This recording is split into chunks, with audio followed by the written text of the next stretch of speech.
parole de Dieu avec vous dans le cadre de cette série Vie chrétienne victorieuse. Vie chrétienne plus que victorieuse. Il y a une dimension de vie dans laquelle vous pouvez être et où vous n'aurez plus de défaites. Une nouvelle dimension de vie dans laquelle vous ne serez plus pauvre, vous ne serez plus misérable.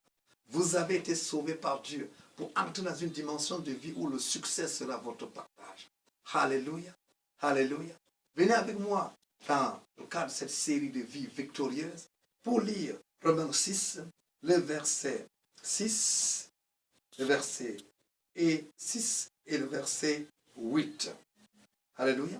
Le verset 6 nous dit un certain nombre de choses, parmi lesquelles ceux sur laquelle je voudrais partager aujourd'hui, nous dit que vous n'êtes plus esclave du péché. En tant que chrétien, vous n'êtes plus esclave du péché. La Bible dit que votre corps du péché a été détruit en Christ. Et enfin, troisièmement, la Bible dit également au verset 8 que vous êtes morts avec Christ. Qu'est-ce que cela signifie? Devenir chrétien, c'est plus qu'entrer dans une nouvelle religion. Devenir chrétien, ce n'est pas le baptême, ce n'est pas prendre la Sainte Seine. Devenir chrétien, ce n'est pas entrer dans une autre église. C'est accepter Jésus-Christ par la foi comme son Seigneur et son Sauveur. Et je voudrais donc vous révéler aujourd'hui que cette simple foi en Jésus-Christ apporte des changements énormes. Ce que nous appelons dans le cadre de la connaissance de la réalité de la nouvelle créature. Quand la Bible nous dit dans 2 Corinthiens 5, le verset 18, si quelqu'un est en Christ, il est une nouvelle créature. Les choses anciennes sont passées, toutes choses sont devenues nouvelles. C'est une parole profonde. Et parmi donc les vérités qu'il faut donc comprendre ici, c'est que, premièrement, notre nature pécheresse a été crucifiée avec Christ. Celui qui n'a pas cru au Seigneur Jésus-Christ est esclave du péché. Savez-vous cela? C'est-à-dire, la nature satanique, la nature du péché en vous, vous domine. C'est pour cela que le non-chrétien est obligé de pécher. Mais souvent les gens sont étonnés. Ça doit vous étonner. Quand il y a un cadavre quelque part, 2-3 jours, cela doit sentir. Peu importe la grosseur de ce cadavre. Quand l'éléphant tombe, laissez quelques jours, ça va commencer à sentir. Mais c'est pour cela que vous soyez éduqué, que vous soyez analphabète, que vous soyez riche, que vous soyez pauvre, vous êtes esclave du péché. Voyez? Vous allez voir quelqu'un là très joli, grand, et bien cultivé, ainsi de suite. Mais commettre l'adultère, cette saleté, voleur, corrompu. Pourquoi? C'est sa nature. Ce n'est pas la beauté extérieure. Ce n'est pas sa richesse. Alléluia.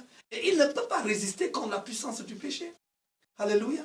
Mais là, dès que quelqu'un accepte Jésus-Christ comme Seigneur et Sauveur, ce que Jésus-Christ a fait il y a plus de 2000 ans, à savoir aller sur la croix du Calvaire.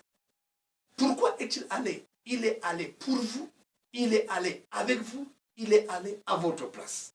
Il est allé pour vous. C'est parce que Jésus-Christ l'a envoyé pour prendre notre place. Il est notre substitut. Alléluia.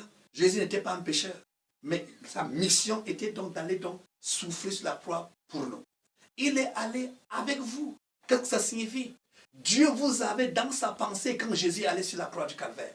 Dieu savait qu'aujourd'hui, Aminata allait naître, Amadou allait naître, Jacques allait naître, Pierre allait vivre, et que Pierre, pécheur, avait besoin du salut. Lui qui connaît tous et qui a programmé toutes choses, vous avez dans sa pensée quand Jésus allait sur la croix du Calvaire. Donc c'est pour vous que Jésus-Christ est allé. Et c'est avec vous qu'il est allé. Pourquoi? Écoutez mes amis, lorsque quelqu'un accepte Jésus maintenant comme Seigneur Sauveur, est-ce maintenant que Jésus-Christ va venir aller sur la croix? Non. Ce que Jésus a fait, l'acte posé il y a plus de 2000 ans est valable. Par la foi, vous entrez dans la réalité de la possession de la chose. Votre foi vous permet donc de posséder le salut. J'espère que vous comprenez quelque chose. J'ai l'assurance que le Saint-Esprit vous aide à comprendre cela. Alléluia. Aujourd'hui donc, tous ceux qui me suivent, tous ceux qui sont chrétiens, tous ceux qui sont nés de nouveau, sachez-le, le diable ne peut plus vous dominer. Le péché ne peut plus vous dominer. Faites une expérience. Quand vous étiez encore non chrétien, vous ne pouviez pas résister au péché. C'était normal pour vous de pécher. Il y en a qui me suivent là, qui sont battus à laisser l'adultère, ils n'ont pas pu. À laisser la fornication, ils n'ont pas pu. À laisser le vol, à laisser l'alcool, ils n'ont pas pu. Vous étiez hyper là-dedans. Mais une fois que vous êtes devenu chrétien, vous voulez faire ces choses, vous n'avez plus la force de le faire. Vous pouvez dire non au péché et vous arrivez à résister. Pourquoi? Parce que vous avez en vous la vie de Dieu. Vous avez en vous la nature de Dieu. Il y a plusieurs jeunes gens, plusieurs personnes qui viennent ici à l'église, à la chapelle, la distinction. Dès qu'elles acceptent le Seigneur Jésus-Christ, elles disent, mais pasteur, je ne peux plus faire ces choses-là. Sans que le pasteur n'ait à leur dire, ne fais plus ça, ne fais pas telle chose, leur nature a changé. Ils aiment maintenant les bonnes choses. Ils aiment maintenant la sainteté. Ils ne peuvent plus se réjouir avec ce qui est mauvais. C'est ça le miracle de la nouvelle naissance. Plusieurs viennent ici en tant qu'ivrognes, en tant que des fumeurs, en tant que des impudiques, mais une fois nés de nouveau, sans que je leur dise laissez ces choses, eux-mêmes ils disent mais pasteur, je ne peux plus le faire. La nouvelle naissance est une réalité. Votre nature pécheuse a donc été crucifiée avec Christ. Et comme Christ est donc mort, vous aussi vous êtes mort avec lui. Et comme Christ fut donc ressuscité, vous aussi vous êtes ressuscité. La résurrection marque une vie victorieuse. La résurrection de Jésus marque la victoire de Jésus sur le péché, victoire sur le diable, victoire sur les démons, victoire sur les sorciers. Le chrétien est un vainqueur. Dieu est attristé quand il voit des chrétiens nés de nouveau qui s'attristent, qui disent que les sorciers m'ont poursuivi, qui disent qu'on m'a fait ceci, on m'a fait cela. Pourquoi? Parce qu'ils sont tout simplement ignorants. J'ai une bonne nouvelle pour vous, chrétiens, enfants de Dieu. Le sorcier vous envie, le magicien voudrait être à votre place. Et parce que vous êtes ignorants, on vous a dominé jusqu'à présent. Levez-vous donc, prenez votre position. Alléluia. Déclarez à partir d'aujourd'hui, j'ai en moi la vie de Dieu, j'ai en moi la nature de Dieu, j'ai en moi la sagesse de Dieu, j'ai en moi la puissance de Dieu. Je ne peux plus être dominé. Je suis un dominateur. Je suis avec Christ et personne ne peut me dominer. Par la confession de ces paroles, vous allez voir, la puissance de Dieu va se manifester à votre égard. Alléluia.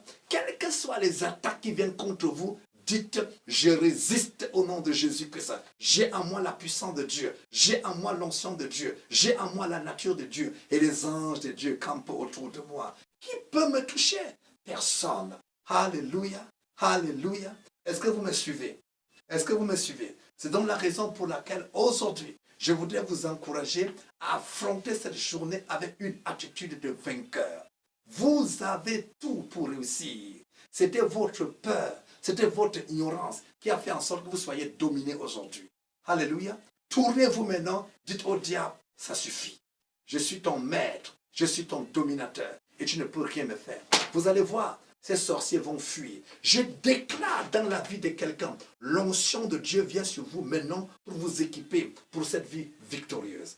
Et parce que vous avez reçu cette révélation, je déclare dans la vie de quelqu'un, la maladie part, les oppressions partent. Alléluia. Alléluia, alléluia. Parce que ces choses viennent du diable et ils n'ont plus de place dans votre vie parce que vous êtes devenu enfant de Dieu. Je prophétise dans la vie de quelqu'un. Aujourd'hui, vous entrez dans une nouvelle dimension de victoire. Dans le nom de Jésus-Christ de Nazareth. La maladie vient du diable. Et parce que vous avez reconnu votre identité, la maladie ne vous domine plus au nom de Jésus. Je prophétise dans la vie de quelqu'un. Recevez votre guérison au nom de Jésus-Christ. Recevez votre libération au nom de Jésus-Christ.